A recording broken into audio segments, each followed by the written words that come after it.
नमस्कार, मैं हूं निकिता और आप देख रहे हैं सत्यहिंदी.com। चलिए एक नजर डालते हैं अब तक की सुर्खियों पर। उत्तरकाशी टनल हादसे में फंसे 41 मजदूरों को बाहर निकालने के लिए रेस्क्यू ऑपरेशन लगातार जारी है।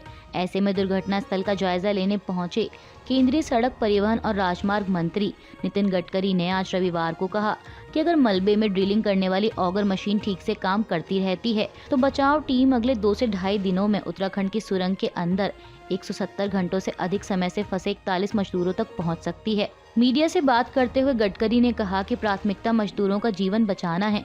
उन्होंने कहा कि BRO यानी सीमा सड़क संगठन द्वारा विशेष मशीनें लाने के लिए सड़कें बनाई जा रही हैं। कई मशीनें यहां आ चुकी हैं और फिलहाल 2 ऑगर मशीन बचाव के लिए काम कर रही हैं। उत्तरकाशी टनल हादसे में बीते एक हफ्ते से फंसे 41 मजदूरों को निकालने के लिए अब विदेशी विशेषज्ञों की मदद ली जा रही है। इस बारे में जानकारी देते हुए प्रधानमंत्री के पूर्व सलाहकार भास्कर खुल्बे ने मीडिया को बताया कि अब 5 प्लान पर एक साथ काम शुरू होगा। इसमें राज्य और केंद्र की 6 एजेंसियां मिलकर काम करेंगी। इन 5 प्लानों में सुरंग के सिलक्यारा छोर, बड़कोट छोर और सुरंग के ऊपर तथा दाएं और बाएं ओर से ड्रिलिंग कर रास्ता तैयार किया जाएगा, जिससे अंदर फंसे सभी मजदूरों को सुरक्षित बाहर निकाला जा सके। उन्होंने कहा कि मजदूरों को बचाने के लिए हम सभी विकल्पों की तलाश कर रहे हैं। हमारे पास संसाधनों, विकल्पों और तौर तरीकों की कमी नहीं है। वर्टिकल ड्रिलिंग का विकल्प भी खुला है। हम विदेशी सलाहकारों की मदद ले रहे हैं। प्रधानमंत्री मोदी का संदेश है कि इस अभियान को जितना जल्दी हो सके पूरा करना है। वहीं राज्य के मुख्यमंत्री पुष्कर सिंह धामी ने कहा कि श्रमिकों को निकालने के लिए दुनिया में खोजी गई आधुनिक तकनीक की मदद ली जा रही है। हम जल्द ही उन्हें निकाल लेंगे। मैं खुद मौके पर जा रहा हूँ। राजस्थान में एक जनसभा को संबोधित करते हुए प्रधानमंत्री नरेंद्र मोदी ने एक बार फिर लाल डायरी का जिक्र करते हुए कांग्रेस को आड़े हाथों लिया। उन्होंने राज्य की सत्तारूढ़ कांग्रेस पर हमला बोलते हुए कहा कि कांग्रेस के लूट के लाइसेंस की पूरी कहानी लाल डायरी में दर्ज है और अब धीरे धीरे लाल डायरी के पन्ने खुलने लगे हैं। इधर लाल डायरी के पन्ने खुलते हैं और उधर गहलोत जी का फ्यूज उड़ जाता है। PM मोदी ने कहा कि जादूगर की जादूगरी अब लाल डायरी में दिखने लगी है। उन्होंने आगे कहा कि अगर आप BJP को चुनेंगे तो हम भ्रष्टाचारियों की टीम को राजस्थान से हटा देंगे। इसके साथ ही PM मोदी ने लोगों से राज्य के तीव्र विकास की गारंटी के लिए आगामी राजस्थान चुनाव में पार्टी को वोट देने का आग्रह किया। आपको बता दें कि राजस्थान की 200 सदस्यीय विधानसभा सीटों पर 25 नवंबर को वोटिंग होनी है। ऐसे में चुनाव से पहले राजनीतिक दलों ने एक दूसरे पर जुबानी हमले तेज कर दिए हैं।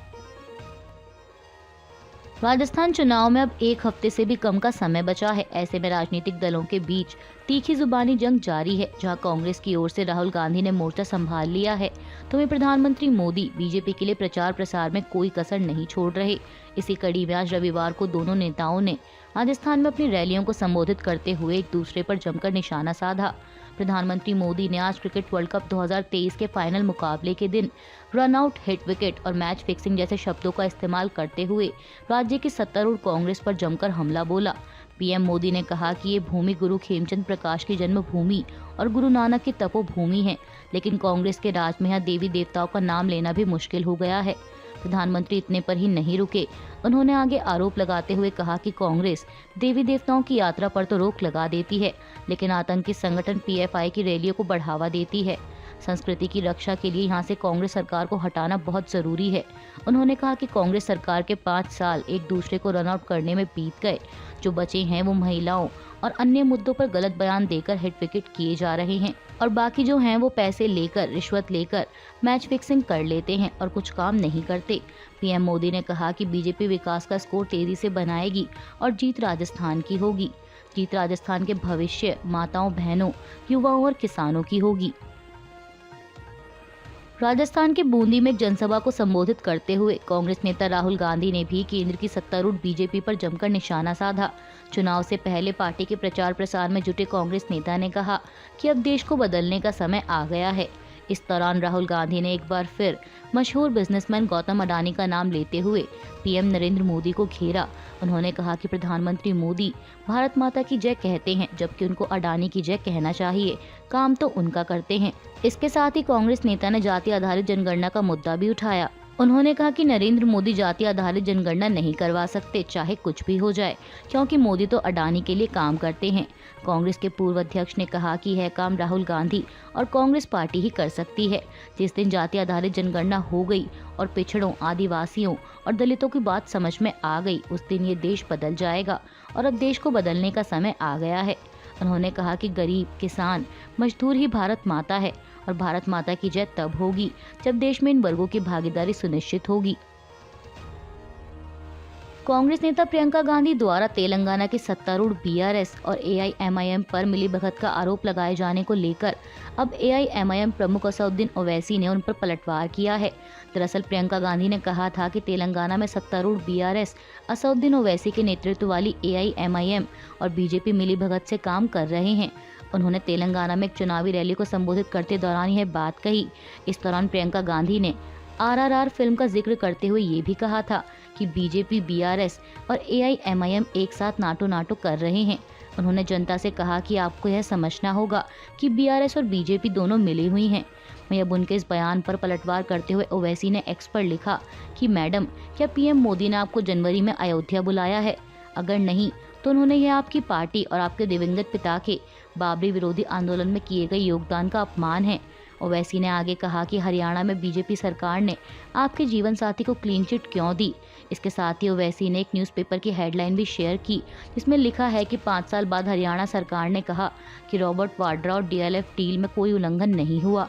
एआईएमआईएम प्रमुख ने कहा कि इंशाअल्लाह बीजेपी, कांग्रेस और आरएसएस को भारी नुकसान होगा। हम 2024 में कांग्रेस के नाकाम चुनाव अभियान के लिए तेलंगाना को कैश काउ नहीं बनने देंगे। राजस्थान विधानसभा चुनाव से पहले राजनीतिक दलों के बीच आपसी बयानबाजी जारी है। इसी कड़ी में राज्य के मुख्यमंत्री अशोक गहलोत ने पेट्रोल डीजल के बढ़ते दाम के लिए केंद्र सरकार को जिम्मेदार ठहराया था।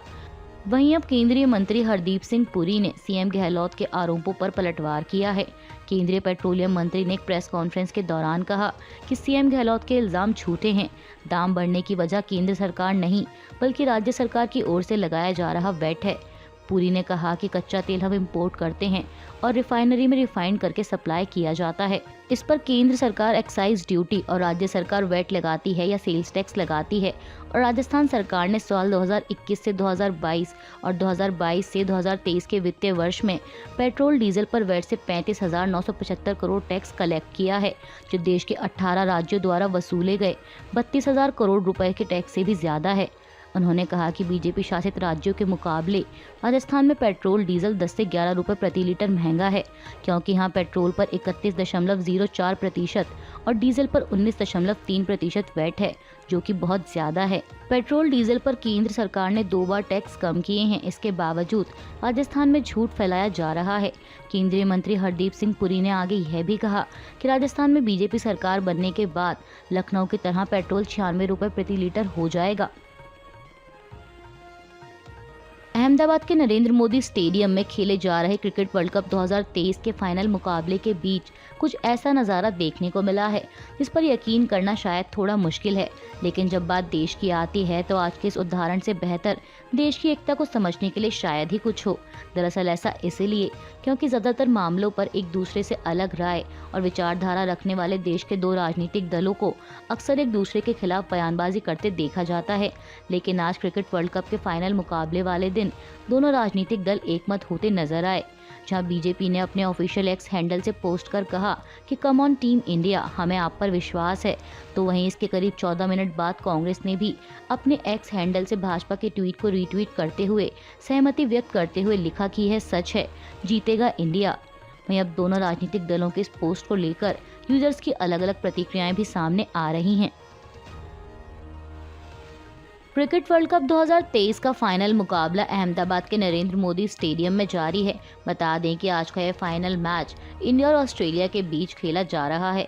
इस मैच में टॉस जीतकर ऑस्ट्रेलिया की टीम ने पहले गेंदबाजी का फैसला किया था। वहीं बल्लेबाजी करने मैदान में उतरी भारतीय टीम ने ऑस्ट्रेलिया के सामने 241 रनों का टारगेट रखा है। इस टारगेट का पीछा करने मैदान में उतरी ऑस्ट्रेलियाई टीम अब तक के समय अनुसार 26 ओवरों में 3 विकेट खोकर 139 रन बना चुकी है। बता दें कि आज के इस फाइनल मुकाबले में दोनों देशों के बीच कड़ी टक्कर देखने को मिल रही है। ऐसे में सभी क्रिकेट फैंस और देश भर की निगाहें इसी उम्मीद पर टिकी हैं कि क्या आज 12 साल बाद वर्ल्ड कप की घर वापसी होगी। हालांकि मुकाबला काफी रोमांचक हो गया है। 30 नवंबर को तेलंगाना में होने वाले विधानसभा चुनाव से पहले राजनीतिक दलों का प्रचार प्रसार जोर शोर से जारी है। इसी कड़ी में बीजेपी के राष्ट्रीय अध्यक्ष जेपी नड्डा ने तेलंगाना में एक चुनावी रैली को संबोधित करते हुए राज्य के सत्तारूढ़ बीआरएस पर जमकर निशाना साधा। उन्होंने राज्य के सत्तारूढ़ दल बीआरएस के विधायकों पर राज्य सरकार की दलित बंधु योजना में 30% कमीशन वसूलने का आरोप लगाते हुए कहा कि बीआरएस सरकार 30% कमीशन वाली सरकार है। जेपी नड्डा ने दावा किया कि 30 नवंबर को विधानसभा चुनाव के लिए मतदान के बाद बीआरएस को बोरिया बिस्तर समेटना पड़ेगा। इसके साथ ही बीजेपी के राष्ट्रीय अध्यक्ष ने यह भी आरोप लगाया कि कालेश्वरम सिंचाई परियोजना ने मुख्यमंत्री चंद्रशेखर राव के लिए एटीएम के रूप में काम किया और यह भ्रष्टाचार का प्रतीक बन गया। उन्होंने कहा कि भाजपा तेलंगाना में सत्ता में आने के बाद परियोजना में कथित भ्रष्टाचार की जाँच करेगी और दोषियों को जेल भेजेगी। आपको बता दें कि तेलंगाना सरकार की दलित बंधु योजना बीआरएस की एक प्रमुख दलित कल्याण योजना में से एक है। इसके तहत प्रति लाभार्थी को उसकी पसंद का कोई भी व्यवसाय शुरू करने के लिए राज्य सरकार 10 लाख रुपए की दर से वित्तीय सहायता प्रदान करती है। इस्राइल हमास में जारी युद्ध के बीच भारत ने रविवार को गजा पट्टी में मानवीय सहायता की दूसरी खेप भेजी है। बता दें कि इससे पहले भारत ने 22 अक्टूबर को युद्ध के बीच पीड़ित फिलिस्तीनियों के लिए लगभग 6.5 टन चिकित्सा सहायता और 32 टन आपदा राहत सामग्री की पहली खेप भेजी थी। वहीं अब भारत द्वारा भेजी गई इस दूसरी खेप की जानकारी देते हुए विदेश मंत्री एस जयशंकर ने एक्स पर लिखा कि भारत फिलिस्तीन के लोगों को मानवीय सहायता देना जारी रखेगा। उन्होंने लिखा कि दूसरा C-17 विमान 32 टन सहायता सामग्री लेकर मिस्र के एल अरिश हवाई अड्डे के लिए रवाना हुआ। बता दें कि एल अरिश हवाई अड्डा गजा के साथ मिस्र की सीमा पर राफा क्रॉसिंग से लगभग 45 किलोमीटर दूर है और राफा क्रॉसिंग विशेष रूप से गजा पट्टी में किसी भी मानवीय सहायता के लिए एकमात्र क्रॉसिंग पॉइंट है। गजा में इजराइल के ताबड़तोड़ हमले जारी हैं। इस बीच रविवार को WHO ने कहा कि गजा का सबसे बड़ा अस्पताल डेथ जोन बन गया है। इसके साथ ही WHO द्वारा अस्पताल को खाली करने की योजना की भी घोषणा की गई। बता दें कि WHO की ये स्टेटमेंट इस्राएली सेना द्वारा अल-शिफा अस्पताल पर की गई कार्रवाई के बाद आई है, जिसमें इस्राएल ने दावा किया था कि हमास इस अस्पताल को कमांड सेंटर के रूप में उपयोग कर रहा था। वहीं इस्राएल के ताज़ा हमलों की जानकारी देते हुए हमास के एक स्वास्थ्य अधिकारी ने शनिवार को कहा कि उत्तरी गजा शरणार्थी शिविर पर दोहरे हमलों में 80 से अधिक लोग मारे गए। बता दें कि शरणार्थी शिविर में संयुक्त राष्ट्रीय स्कूल भी शामिल था, जिसमें विस्थापित लोगों को आश्रय दिया जा रहा था। AFP द्वारा जारी एक वीडियो के मुताबिक फिलिस्तीनी क्षेत्र के सबसे बड़े शरणार्थी शिविर जबालिया में एक इमारत के फर्श पर खून और धूल से लथपथ शव दिखाई दे रहे हैं, जहां स्कूल के मेजों के नीचे गद्दे बिछाए गए थे। हमास के स्वास्थ्य अधिकारियों ने कहा कि जबालिया शिविर में एक अन्य इमारत पर शनिवार को हुए एक अलग हमले में एक ही परिवार के 32 लोग मारे गए, जिनमें 19 बच्चे शामिल थे। अभी के लिए बस इतना ही। बाकी की खबरों के लिए जुड़े रहिए सत्यहिंदी.com के साथ।